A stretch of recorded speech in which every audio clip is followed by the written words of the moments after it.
Salam dəyərli izləyicilər, bu videoda qarşımıza çıxa biləcək mürəkkəb funksiyanın tətbiqinə aid maraqlı bir suala baxacağıq.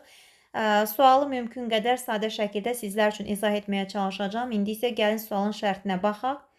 Təyin olunduqları aralıqlarda f və j f funksiyaları üçün fx bərabər x çıxaq 2 bölünsün x plus 1 və j fx bərabər x plus 3 olarsa, jx aşağıdakılardan hansına bərabərdir?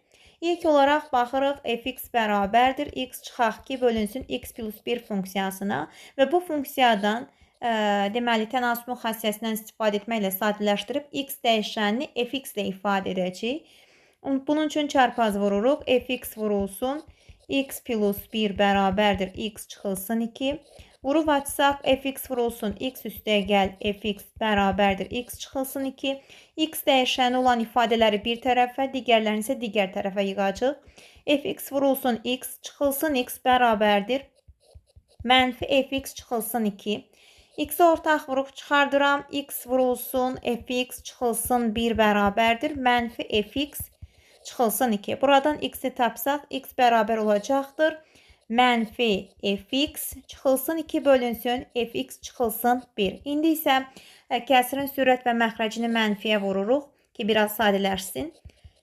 Sürətdə fx plus 2, məxrəcdə isə 1 çıxılsın fx alırıq. İndi aldığımız bu kəsri jfx funksiyasında, deməli jfx funksiyasında x dəyişəninin yerinə yazacaq. Yəni x-in əvəzinə yazırıq.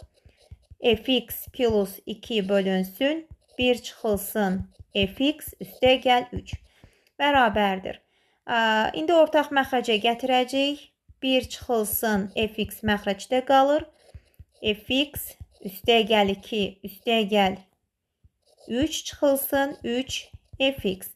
Bərabər qoyaq, sadələşdirək. Məxrəcdə 1 çıxılsın fx qalacaq. Surətdə alırıq 5 çıxılsın 2 fx. Lap mənfiyə vura bilərik. Onda da olacaq 2 fx çıxılsın 5 bölünsün fx çıxılsın 1.